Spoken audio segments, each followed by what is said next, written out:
Donc, cette année, ça nous fait 395 seniors qui ont lu les livres et 1921 juniors, pardon. Ce qui donne 2316 seniors et juniors membres du jury de ce prix Chronos 2025. Alors, merci à vous, merci pour votre fidélité, merci pour vos lectures, merci pour vos mots gentils que vous me faites souvent par courriel ou quand on se croise. C'est vraiment un cadeau de partager ce prix Chronos avec vous. Et je vous souhaite la bienvenue. Ça va?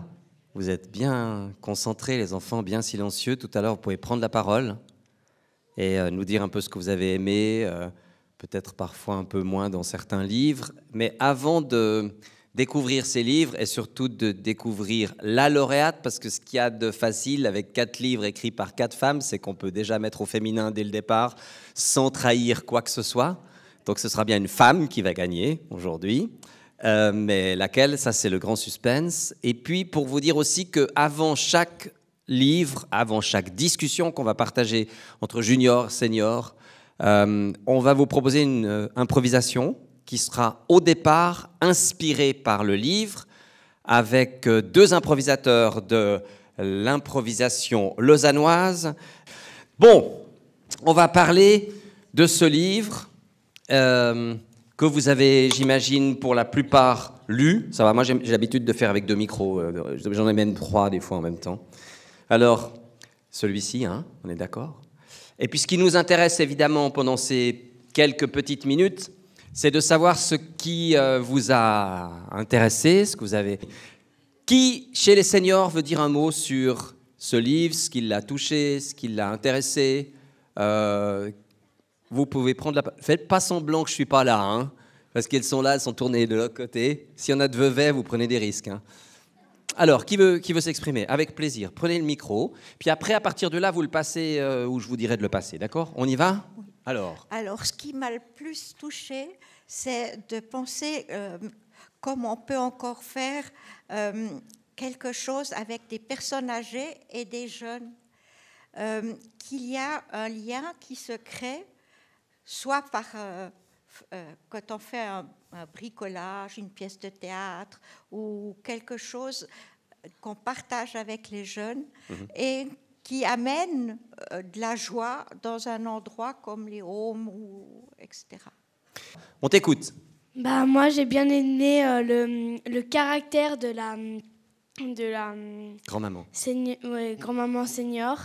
Puis j'ai bien aimé le déroulement de l'histoire, vu que ça parlait d'une grand-mère qui voulait s'enfuir pour rentrer chez elle. Puis elle a pris 2 enfants avec et c'était rigolo. Toi, tu vois assez les personnes âgées comme ayant envie de s'enfuir quand elles sont dans un EMS ou quand elles sont... Pas toutes, mais sûrement il y en a des qui veulent rentrer chez elles parce qu'elles ne se sentent pas vraiment à leur place dans cet EMS. Super. Tu peux passer un rang derrière le micro et puis encore un rang derrière le micro à la jeune fille qui lève la main. Derrière vous. Voilà. Super. Comme ça, s'il y a des microbes, ils sont partagés. On y va. Moi, ça m'a touchée que les enfants, ils aident la grand-mère à s'enfuir parce qu'au début, elle était pas sympa avec eux. Donc, en fait, c'est les enfants qui ont fait qu'elle est devenue sympa avec eux, pour toi, dans le livre. Ouais, juste, voilà. Vas-y, je t'écoute. Moi, j'ai trouvé que c'était assez rigolo que la grand-mère arrive quand même à courir, parce que pour une personne âgée, c'est... Tu sais qu'il y en a qui font des marathons à 95 ans. Hein. Ouais, donc, mais courir vite quand même, c'est... Ouais, c'est ça. On se réjouit. Moi, je te propose de faire le marathon de Lausanne avec un monsieur de 80 ans. Tu verras, 80 ans. Non, c'est bon. On a souvent tendance à oublier que les aînés, les grands-pères, les grands-mères manquaient d'énergie. Hein. On a tendance à penser ça. Ouais. Et par ce livre, on montre que nous sommes pleins d'énergie et nous sommes ravis de les partager avec les enfants, avec nos petits-enfants. Et la folie de cette grand-mère est remarquable dans ce livre. Et le caractère de la grand-mère, sont comme ça les grand-mères aujourd'hui ou... Elles peuvent être comme ça, voire pire. Oui, d'accord. Bon, très bien. Mais d'abord, on commence par le garçon qui voulait être un chat. Et on commence par toi, comme ça, puis ensuite on va jusqu'au fond, d'accord? Moi, j'ai beaucoup aimé le garçon qui voulait être un chat. À la fin, quand, comme il perd le grand-père, il perd la mémoire, et ben, il lui fait tous les souvenirs. Il lui fait tous les souvenirs. Enfin, il dit tous les souvenirs en écrivant. Puis moi, j'ai beaucoup aimé la collaboration entre le garçon et puis le grand-père. D'accord. J'ai bien aimé les rapports qu'il avait avec les grands-pères, ces garçons. Et puis, comme il a réussi à la fin de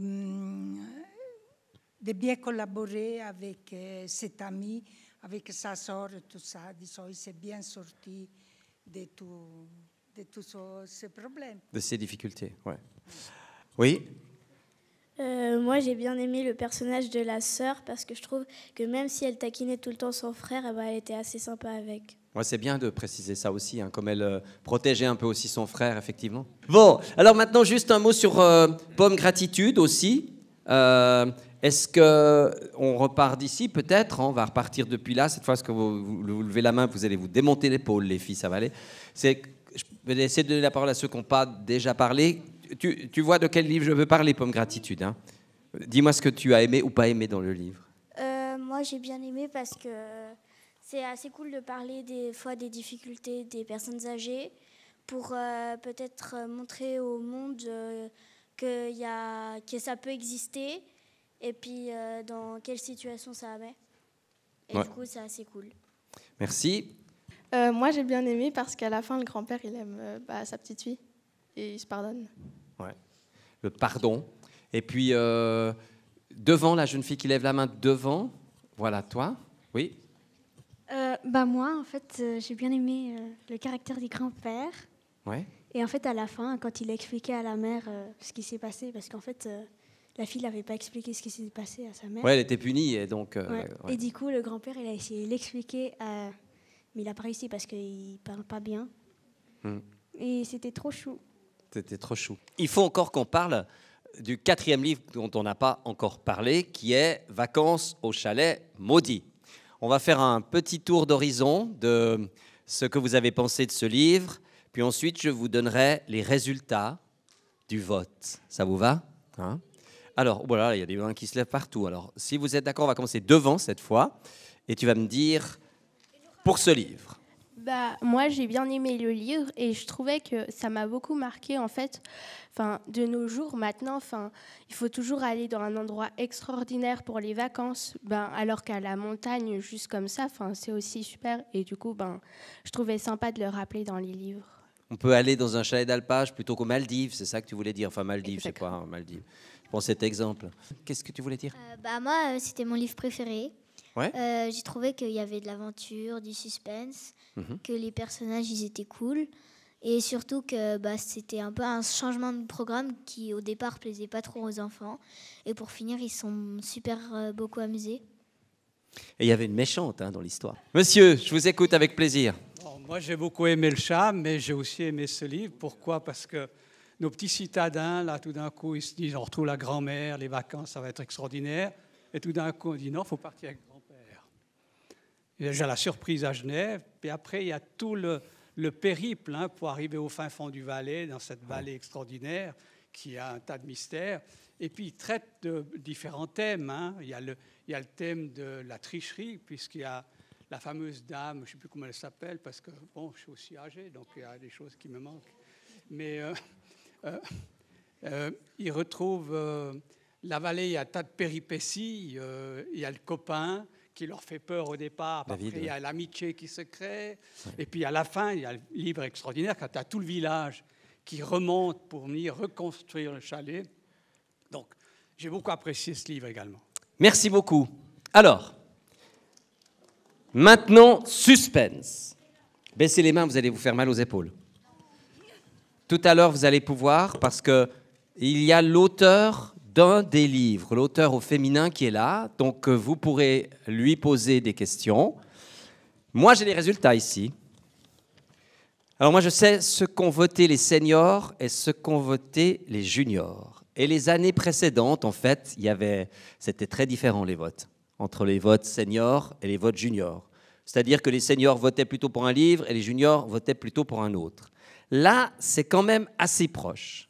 Je vais vous dire quand même pour quel livre ont voté les seniors en première position. Le livre gagnant, il est en deuxième chez les seniors, c'est Le garçon qui voulait être un chat. Ça, c'est le livre qui a le plus été plébiscité, mais ça s'est joué à 5 ou 6 voix près, hein, c'est pas grand-chose. Ils ont voté en deuxième position pour Vacances au Chalet Maudit, en troisième position pour L'incroyable évasion de Marguerite Chèvrefeuille et en quatrième pour Pomme Gratitude. Et alors, vous, les juniors, vous avez voté en quatrième position pour Le garçon qui voulait être un chat, en troisième position pour Pomme Gratitude, en deuxième position pour L'incroyable évasion de Marguerite Chèvrefeuille, et la première position pour Vacances au Chalet Maudit qui gagne le prix. Voilà. C'est les résultats. Comme vous pouvez le constater, pour une fois, on est assez proche. Donc, toi qui as moins aimé le livre, tu pourras discuter avec l'auteur parce que, du coup, il est très grand, mais il se fait tout petit. Mais tu as le droit. Hein. Et on va accueillir l'auteur de ce livre, Muriel Turcher. Voilà, Muriel, allez vous installer sur scène. Des chocolats et un prix. Voilà. Bravo. Félicitations. On peut l'applaudir très fort. Prix du jury junior et prix donc Chronos. Prix Chronos 2025. Je vous donne ce micro et je vais aller en chercher un autre pour les... Il y en a un autre là je crois, pour les enfants ou pour les seniors qui ont peut-être des questions à vous poser. Et avant les questions, juste, mais je suis tellement contente d'être là, de vous voir, tous et toutes, les seniors, les juniors, c'est formidable. Et je suis à l'écoute de toutes vos questions. On commence ici, alors, avec plaisir. S'il marche le micro, essayez de voir de faire 1, 2 dedans. 1, 2. Ça marche, oui. Déjà, j'ai adoré ce livre et du coup, c'est pour ça que j'ai voté pour lui. Et je voulais savoir pourquoi, à quoi vous vous êtes inspiré pour écrire ce livre. Alors, je me suis inspirée de plusieurs choses. Je me suis inspirée d'un petit passage dans cette vallée incroyable où je suis allée simplement pour les vacances. Pour un week-end même, on était venus comme ça, on a visité et j'ai trouvé formidable les lieux, cet hôtel tout au bout, on a l'impression que c'est le bout du monde, ça fait une fermeture de vallée, je ne sais même pas comment on peut appeler ça, un genre de cirque, avec cet hôtel en bas, les montagnes de chaque côté magnifiques, les moutons incroyables, et puis il y a un tout petit musée qui présente les Tchagata, tous les masques des Tchagata, qui étaient aussi impressionnants, des masques complètement grimaçants, effrayants.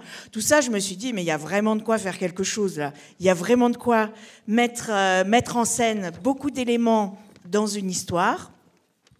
Et mention spéciale pour la fin du roman, sans magie, sans sorcier, avec des glaçons. L'élément qui m'a inspiré là-dessus, c'est simplement un article que j'avais lu sur des chasseurs d'icebergs. Alors, je ne sais pas du tout si vous connaissez l'existence des chasseurs d'icebergs. Ce sont des gens qui partent avec un bateau, qui envoient des grappins, des genres de hallebardes, pour attacher l'énorme iceberg qu'ils récupèrent, qu'ils transportent comme ça jusqu'à une sorte de bateau-usine où ils vont découper cet iceberg et le faire fondre, donc découper en glaçons et le faire fondre pour récupérer l'eau de l'iceberg en bouteilles. Et ces bouteilles d'eau d'iceberg sont vendues ensuite à des prix complètement extrêmes, très, très, très, très chers, très prohibitifs, à des personnes qui sont d'accord pour payer ce prix-là et pour acheter de l'eau d'iceberg fondue. Et donc voilà, c'est je dirais, les deux principaux éléments qui ont été à l'origine de l'écriture du roman. Merci. Autre question ici ? Mais quand vous avez des blancs d'inspiration, comment vous faites pour retrouver je vais te tenir le micro, vas-y. Comment vous faites si vous avez un blanc d'inspiration et que vous ne trouvez plus d'idées ? Alors, j'ai rarement des blancs d'inspiration. Moi, je fourmille d'idées. J'ai toujours beaucoup, beaucoup d'idées. Ma difficulté, c'est pas celle-là. C'est qu'en général, je trouve mes idées nulles. C'est comme Anatole avec sa petite casserole, là. Moi, dans mon bureau, quand je suis en train d'écrire, j'ai un grand méchant doute qui est là et toujours qui me susurre à l'oreille, qui me dit « Ton histoire, elle est nulle. tes idées, elles sont nulles, ton écriture, elle est nulle, ça va intéresser personne. Personne va vouloir. Regarde tous les livres qu'il y a déjà dans les librairies, regarde tous les livres qu'il y a dans les bibliothèques. Pourquoi toi, t'en rajoutes un ? C'est pas la peine. En plus, dans tous ces livres, il y en a qui ont des histoires 1000 fois meilleures que la tienne. Alors, dans ces moments-là, j'ai une recette. Et ma recette, elle est liée à vous, hein. Ma recette, c'est, je me souviens, voilà, des moments d'échange. On a parlé beaucoup de rencontres, on a parlé beaucoup d'échanges tout à l'heure quand vous aviez des remarques à faire sur les différents romans. Cette rencontre qui est là aujourd'hui, je l'engrange, je repars avec chez moi, je la mets quelque part dans mon cœur et je l'emmène avec moi dans mon bureau. Et quand le grand méchant doute arrive à nouveau, il me susurre, c'est nul. Je me dis, c'est pas si nul. C'est pas si nul parce que vous, bravo, vous avez lu toute cette sélection de romans. Ça n'a pas dû être facile, donc félicitations pour ça. Et parmi tous ces romans, le mien avait sa place, légitime. Et le fait de vous rencontrer et le fait d'en discuter, ça m'aide en fait à dépasser ces moments de difficulté dans l'écriture. Prochain livre, c'est sur la sorcellerie et la magie, non? Du coup, grâce à toi. Bon, une question ici. Je vois plus où est le micro, mais il doit être là quelque part, sur ce rang. Pardon. Oui, vas-y. J'ai 2 questions. Avez-vous aimé écrire ce livre? Je ne vois pas qui parle. En fait. Tu peux peut-être te lever parce que... Voilà. Est-ce que j'ai aimé écrire ce livre? Oui. Mais je passe tellement de temps à écrire un livre que je ne le fais que si j'adore écrire le livre. Donc en fait, ce que je fais, c'est que j'imagine mon histoire à peu près, très très grossièrement. Je me fais une sorte de petit plan, soit sur des cartes, soit dans un cahier tout simple. Et ensuite, j'écris. Et je peux te dire exactement comment ça se passe quand j'écris. Je suis à mon bureau, là. On va dire qu'ici, c'est mon bureau. Je pose le micro parce que je n'ai pas de micro dans mon bureau. Je suis sur mon ordinateur, comme ça. Et quand j'écris, j'entends la musique de ce que j'écris. J'entends nanana, nanana, nanana, puis après ça fait et là c'est nul. Donc j'efface et je recommence parce que je cherche la musique qui va être sympa. Et je me dis, allez, nanana. Je me dis, mais là, on entend l'action un peu. Vous entendez l'action là? Donc je me dis, allez, ça je garde, c'est bien. Et je continue. Donc ce que j'adore, c'est chercher la bonne musique pour raconter l'histoire que j'ai dans la tête, de manière à pouvoir la partager avec vous. Et chez vous, créer des émotions. Peut-être des émotions de tristesse, peut-être des émotions de joie, des émotions de suspense. En tout cas, qu'il se passe quelque chose. Vous emportez avec moi dans mon univers grâce à la musique avec laquelle j'écris mon histoire. Donc oui, j'aime écrire mes histoires. C'est pas facile, mais j'aime écrire mes histoires. Tu avais une deuxième question? Oui. Est-ce que c'est votre premier livre? Alors, ça n'est pas mon premier livre, parce que j'écris depuis une bonne quinzaine d'années maintenant. Donc, j'ai écrit beaucoup de livres. J'écris pas que des romans, j'écris aussi de la bande dessinée, j'écris des documentaires aussi. Les documentaires nourrissent beaucoup mes romans, donc ça n'est pas mon premier livre. J'ai une belle étagère Ikea, Billy, je sais pas, 4 planches à peu près, 4 étagères avec mes livres dedans. Alors, une question du jeune homme qui avait moins aimé le livre. J'ai trouvé que c'était peut-être intéressant de l'entendre s'il avait une question. 2 trucs. Déjà, désolé si j'ai... Mais, allez, je me demandais comment est-ce que vous êtes devenu auteur?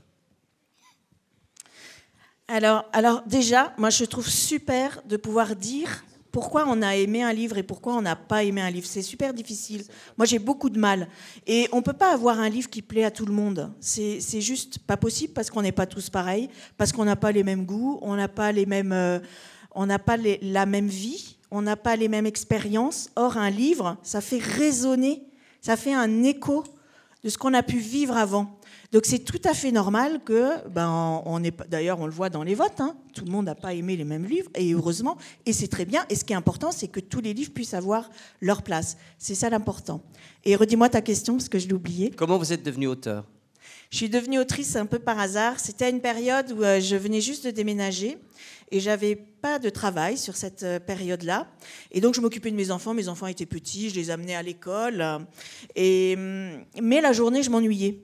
Et j'ai pas une grande passion, à part la lecture, mais on peut pas lire toute la journée.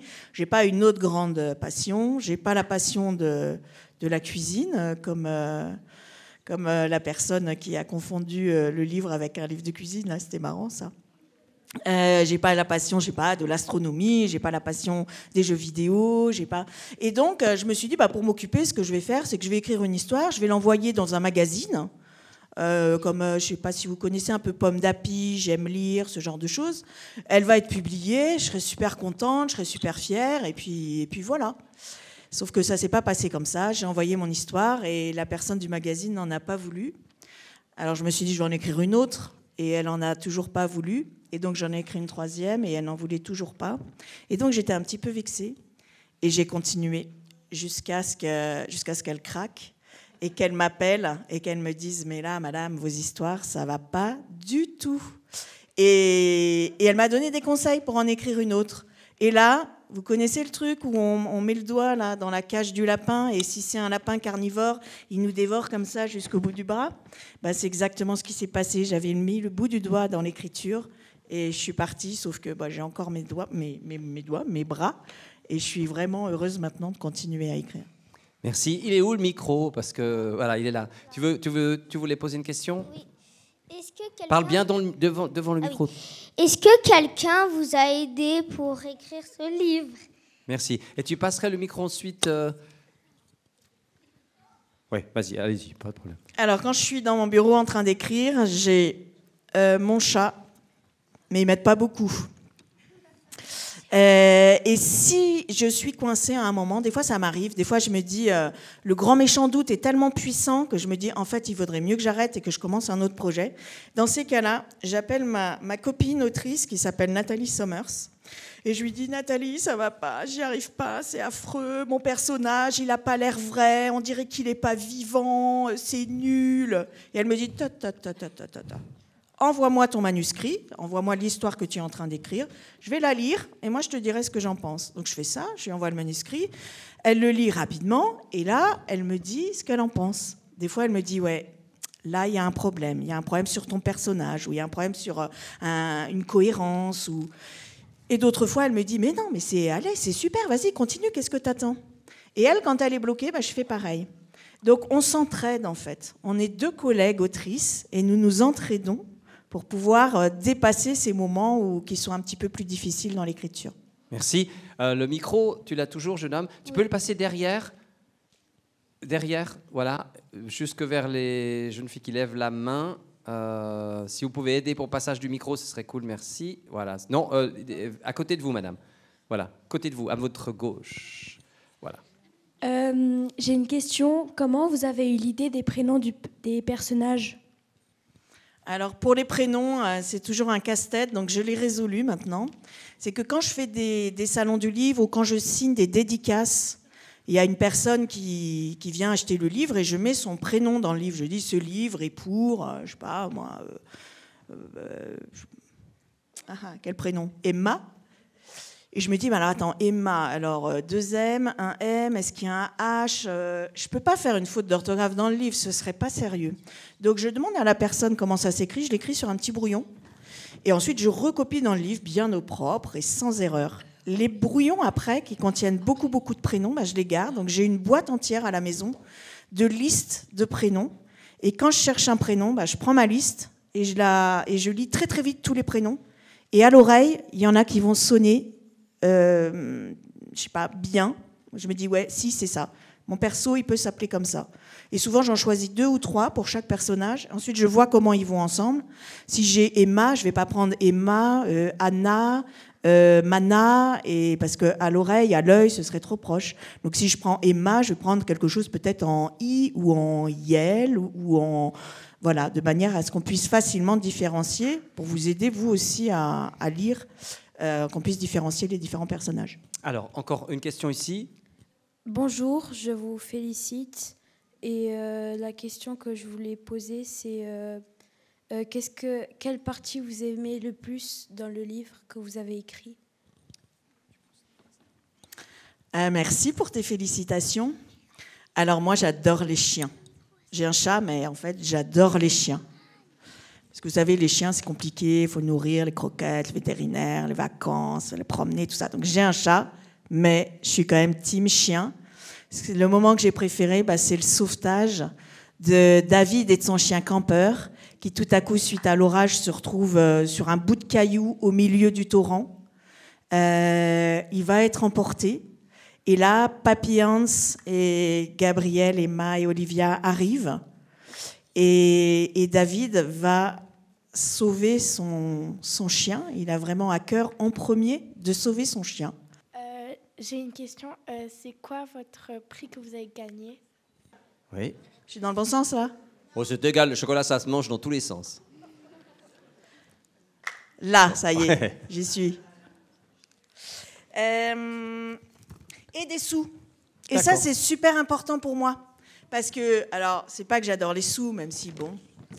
C'est surtout que recevoir de l'argent pour un prix, ça permet d'avoir plus de temps pour écrire un autre roman ou un autre livre. Moi, c'est mon métier d'écrire. Donc, il faut quand même que je puisse vivre et donc il faut quand même que je puisse gagner ma vie. Si je reçois un prix qui est doté, c'est-à-dire avec de l'argent, je sais que je vais avoir du temps disponible à consacrer à un nouveau projet.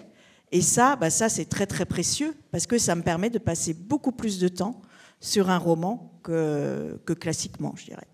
Merci infiniment. On peut applaudir. Merci à vous. Muriel Surcher, auteur du livre qui a gagné le prix Chronos 2025.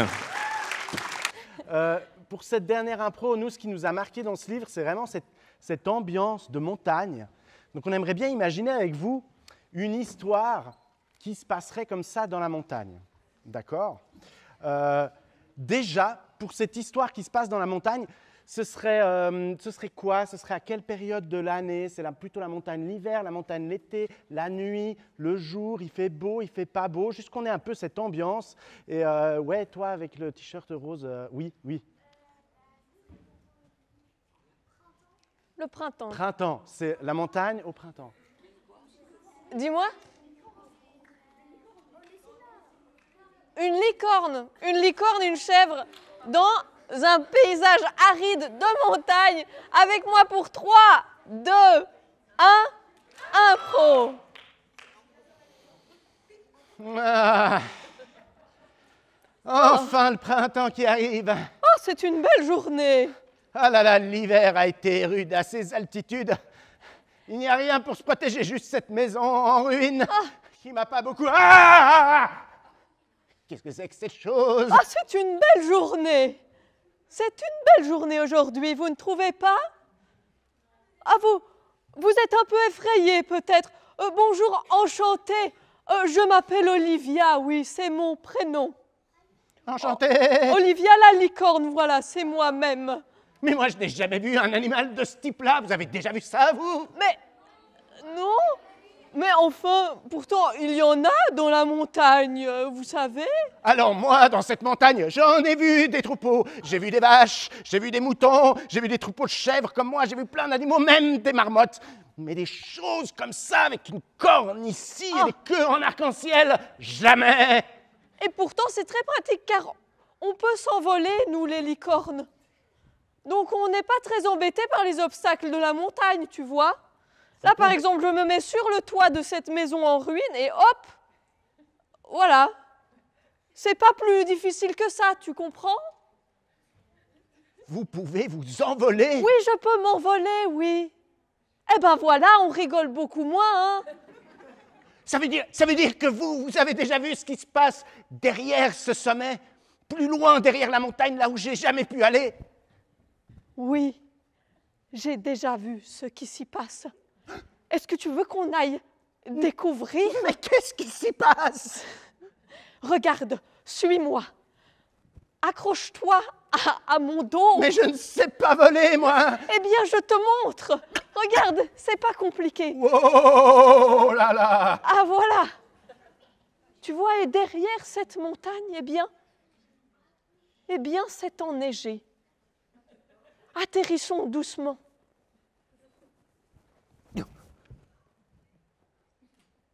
Voilà. C'est ici, c'est pas très loin de chez toi et pourtant tu ne le vois jamais. J'étais jamais venu jusque-là. Si tu écoutes bien, on peut entendre la neige craqueler. Je l'entends un tout petit peu, mais je l'entends pas très fort. Oh là là! Oh, c'est tout le glacier qui craquelle! Oui, c'est tout le glacier qui craquelle. Il faut qu'on s'envole de nouveau pour pas tomber dans un trou. Alors partons. Et partons au-delà de ces montagnes, que j'ai envie de découvrir l'entier de tout ce paysage. Et nous volerons comme ça jusque vers l'infini. Oh, c'est fantastique! Fin d'impro! Merci à toutes celles et tous ceux qui ont organisé ce prix. Et puis on dira quoi l'année prochaine? On va dire ça l'année prochaine. Merci, vous pouvez vous applaudir, vous avez été fantastiques. Les seniors aussi, merci à tous les seniors pour tout ce que vous avez apporté dans les lectures et puis aussi aujourd'hui. Merci infiniment.